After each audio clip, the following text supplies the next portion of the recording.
오늘 우리에게 주신 말씀은 누가복음 4장 31절에서 37절까지의 말씀입니다.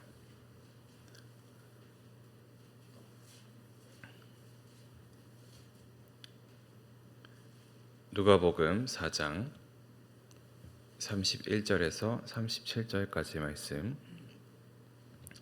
교독하시겠습니다. 갈릴리의 가버나움 동네에 내려오사 안식일에 가르치심에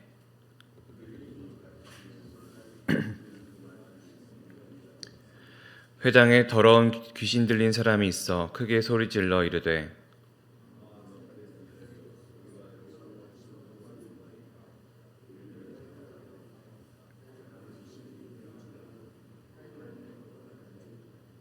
예수께서 꾸짖어 이르시되 잠잠하고 그 사람에게서 나오라 하시니 귀신이 그 사람을 무리 중에 넘어뜨리고 나오되 그 사람은 상하지 아니한지라.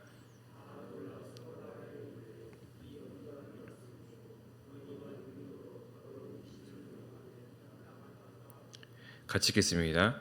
이에 예수의 소문이 그 근처 사방에 퍼지니라. 아멘.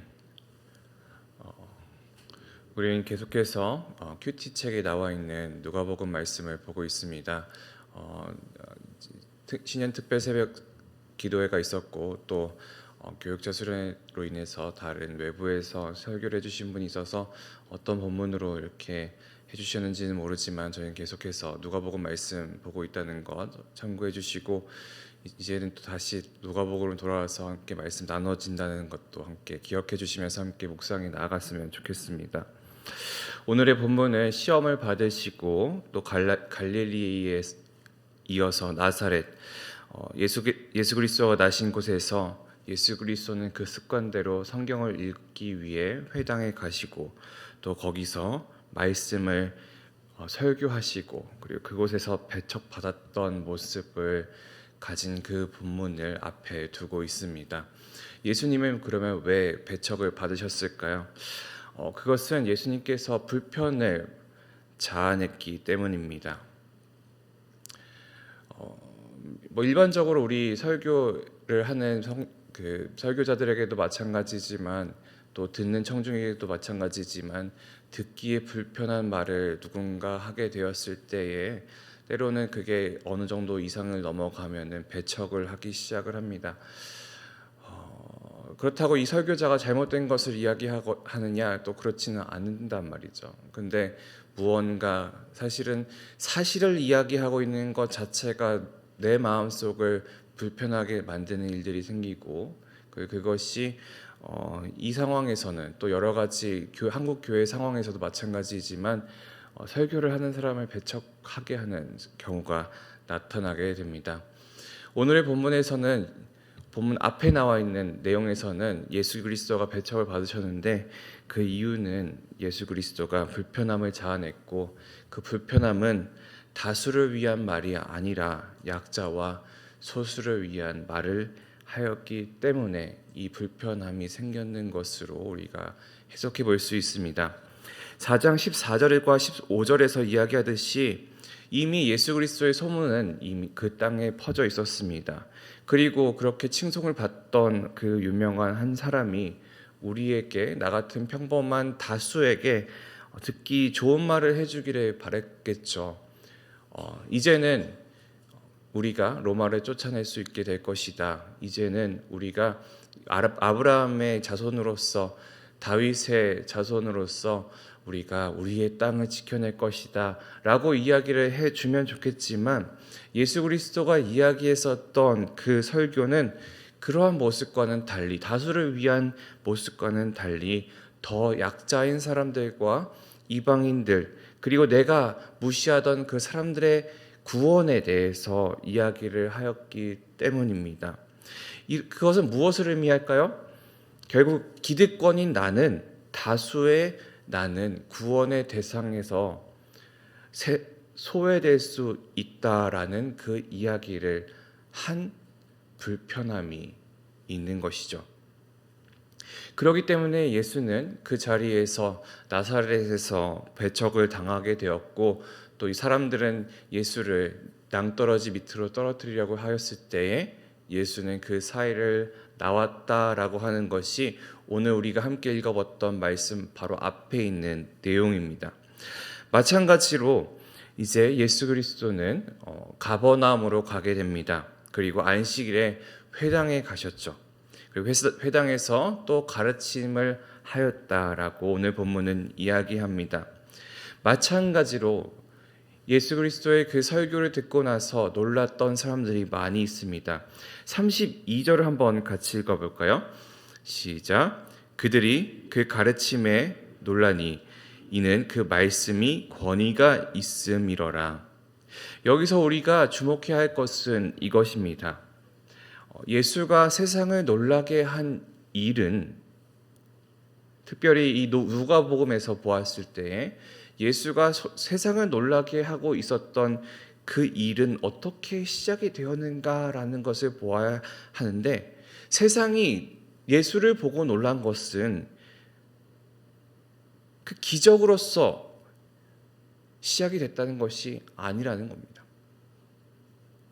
예수가 세상을 놀라게 했었던 일은 예수의 가르침, 예수의 그 메시지, 결국에 예수의 그 설교를 통해서 세상이 놀라기 시작했다는 거예요. 이미 그 말씀에 권위가 나타나고 있는 것을 우리가 볼 수 있습니다. 예수님께서 사람을 변화시키고 하나님 나라에 대해서 알게 하고 그 하나님 나라의 복음에 대해서 알게 하기 위한 그 매개는 예수님의 그 말씀이면 이미 충분했다라는 걸 오늘은 우리 본문에서 볼 수 있는 것이죠. 결국엔 이 복음의 역사는 우리가 듣고 그것을 받아들이면 이미 임하게 되는 것인데, 우리는 예수 그리스도를 통해서 바라는 것이 무엇이냐면은 그 무언가의 초현실적인 사건이 내 눈앞에 드러나길 바라는 그런 마음을 가지고 있는 것입니다. 내가 기적을 받아들이면, 혹은 내 옆에 있는 사람이 기적을 받아들이기 위해서는 무언가 초현실적인 사건이 나타나서 무언가 그 사람이 그것을 보고 사람이 변화하기를 바라는데, 그것이 아니라 예수님은 이미 말씀을 통해서 사람을 변화시키고 세상을 놀라게 하는 분이셨다라는 것이 우리가 먼저 주목해야 할 것입니다. 그런데 사람들은 예수를 믿으면서 다른 것을 간구하죠. 내게 임할 복, 초자연적인 축복을 말합니다. 그런데 우리가 믿는 사람으로서 이 말씀의 권위를 인정하는 자로서 기억해야 될 것은, 이 말씀에는 예수님의 그 권위가 있다는 것을, 그리고 말씀에는 권위가 있어 사람을 변화시킬 수 있다라는 것을 우리가 믿으며 살아야 할 것입니다.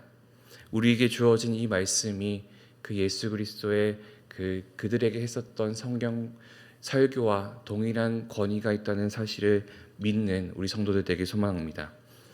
회당의 사람들뿐만 아니라 이 말씀을 들은 또 다른 부류가 있습니다. 그것은 더러운 귀신 들린 사람이라 이야기하고 있는 한 등장 인물이죠. 천사들과 귀신들은 일반적인 사람들과 다른 그런 영적인 감각이 있는 존재들입니다.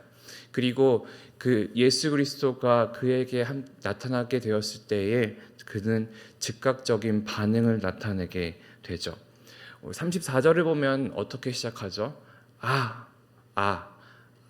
라는 단어로 시작을 하게 됩니다.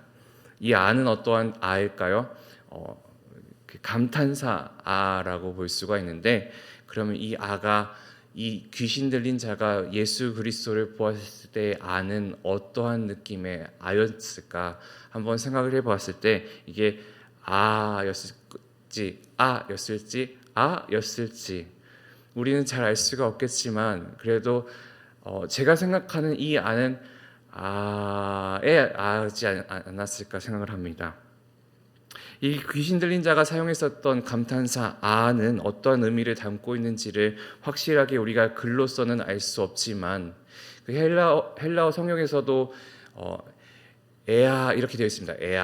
에아라고 되어 있는데 서로가 다른 상황을 해석하면서 다른 해석을 가질 수 있겠지만 이어서 그 상황을 본다면 조금 더 우리가 이해하기가 쉽고 또 생각해보기 쉽게 느껴질 거라고 생각을 합니다.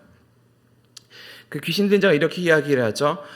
우리가 당신과 무슨 상관이 있나이까? 우리가 당신과 무슨 상관이 있나이까? 헬라어를 이렇게 보면 이렇게 직역이 가능합니다. 무엇이 우리에게 그리고 당신에게. 무엇이 우리에게 그리고 당신에게.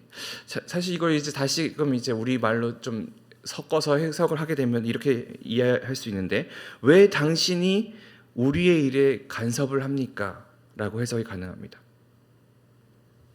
왜 당신이 우리의 일에 간섭을 합니까?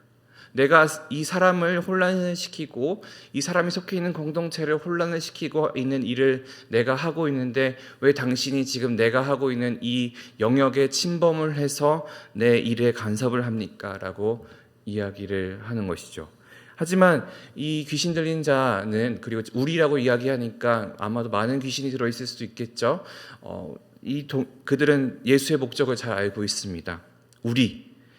귀신 자신들을 멸하러 온 사람인 것입니다. 그리고 그 사람이 누구인지를 고백하죠. 당신은 하나님의 거룩한 자이다. 분명 이 귀신과 예수는 적대적인 관계이지만 이 귀신 들린 사람들은 이 귀신은 그 존재가 어떠한 권위를 가지고 있는 분인지를 이야기할 수밖에 없었던 것입니다. 그리고 예수는 그 귀신을 쫓아내고 꾸짖으시고 쫓아내시고, 그리고 귀신은 그들을 그 지배하고 있던 그 사람을 예수 그리스도에게 넘겨드렸습니다. 이로써 예수가 가지고 있는 두 가지 권위가 드러나게 됩니다. 첫 번째는 아까 말씀드렸었던 말씀의 권위고, 두 번째는 다가오는 예수를 보면서 이야기했었던 그 귀신 들린 사람이 했던 말, 당신은 하나님의 거룩한 자입니다 라고 하는 것을 통해서 우리가 알 수 있는 것은 예수 그리스도는 존재만으로도 권위가 있는 분이라는 것입니다. 가버나움의 사람들은 회당에서 일어난 그 설교와 그리고 더러운 귀신을 쫓아내는 그 상황에서 드러난 귀신 들린 사람의 그 증언을 통해서 그 예수의 두 가지 권위를 자신의 두 눈으로 그리고 두 귀로 확인할 수 있었습니다. 그러기에 그들은 이 모습을 보고 이야기를 하죠. 우리 36절을 한번 같이 읽어보겠습니다. 시작. 다 놀라 서로 말하며 이르되 이 어떠한 말씀인고 권위와 능력으로 더러운 귀신을 명함에 나가는도다 하더라. 상당히 어렵게 번역이 되었습니다. 이것을 이렇게 새번역 성경은 해석을 하는데요. 이 말이 대체 무엇이냐? 그가 권위와 능력을 가지고 악한 귀신들에게 명하니 그들이 떠나가는구나. 이 사람들이 예수의 말에 어떤 것이 담겨 있다고 이야기를 하나요? 권위와 능력이 드러나는 말씀이다 라고 말합니다. 여기서 우리가 발견할 수 있는 것은 예수님의 말에는 권위와 능력이 있습니다. 예수님의 그 사역에 전반적으로 나타나는 것을 우리가 볼 수 있게 되는데, 예수님은 선포하는 분이셨습니다. 하나님 나라와 그 복음을 선포하는 분이셨죠. 오늘의 본문도 마찬가지입니다. 귀신의 통치가 아니라 하나님의 통치에 대한 말씀을 하셨고, 그 하나님의 나라에 해악을 끼치고 있는 그 귀신을, 그리고 그들이 가지고 있는 그 권세를 말씀으로, 명하심으로, 선포하심으로 무너뜨리는 분이라는 것을 우리에게 보여주셨죠. 만약에 우리가 하나님의 그 능력과 하나님의 그 권위를 간구하고 있다면, 그러면 우리는 먼저 스스로를 돌아보아야 합니다. 과연 나는 하나님의 그 말씀에 대한 권위를 믿고 있는가? 그리고 예수 그리스도의 그 말씀을 내가 인정하고 있는가? 그 능력이 내 눈에 보이지 않고 내 눈앞에서 그 초현실적인 현상이 나타나지 않고 그리고 그 기적이 일어나지 않는다 하더라도 그 말씀에 구원의 능력이 있다는 사실을 내가 믿고 있는지를 스스로를 물어보아야 할 것입니다. 내가 기적을 일으키는 그 손길을 기대하고 있는 것은 아닌지, 아니면 나를 구원하시는 그 말씀의 권위를 믿는지 말이죠. 내가 믿는 그 사실이, 내가 믿고 있다고 이야기를 하고 있는 예수 그리스도가 말씀을 하시는 분인지 기적을 행하는 분인지부터 우리가 먼저 살펴보아야 할 것입니다. 우리가 오늘 나타나고 있는 그 예수 그리스도의 권위와 그 말씀의 권위와 그리고 존재의 권위, 내가 이것 두 가지만으로도 충분히 오늘날을 살아나가면서 내가 믿음 생활을 할 수 있는지를 먼저 살펴보면서 주님, 내가 주님의 말씀을 믿고 그 권위를 인정하며 살아가는 나의 삶이 되게 해달라고 그렇게 기도하는 오늘 아침이 되기를 소망합니다. 기도하시겠습니다. 살아계신 아버지 하나님, 감사합니다. 우리가 주님의 그 말씀의 권위와 주님의 그 존재의 권위에 대해서 함께 나누었습니다. 우리가 가지고 있는 믿음이 무엇을 간구하는 믿음이며 무엇을 믿기를 바라는 믿음인지를 다시금 돌아보게 하여 주시고, 온전히 우리를 구원하시사 십자가에 달려 돌아가신 예수 그리스도의 그 말씀을 믿는 믿음, 그리고 나를 사랑하신 그 사랑, 하나님의 사랑을 믿는 그 믿음부터 먼저 시작될 수 있도록 주님 인도하여 주시옵소서. 하나님 나라와 그 복음을 선포하던 예수 그리스도를 믿는 우리들의 삶이 되게 하여 주시며, 비록 내 눈앞에 기적이 보이지 않고 내가 바라는 모습대로 이 세상이 흐르지 않을지 모르지만 그 예수 그리스도를 믿는 믿음 안에서 살아가는 우리의 삶이 되게 하여 주시고, 세상을 변화시키고 사람을 변화시켰던 예수 그리스도의 말씀을 온전히 나의 것으로 만들어 그것을 순종하며 살아갈 수 있는 우리 모든 심령들 될 수 있도록 주님 인도하여 주시옵소서. 감사드리며 살아계신 예수 그리스도 이름으로 기도합니다. 아멘.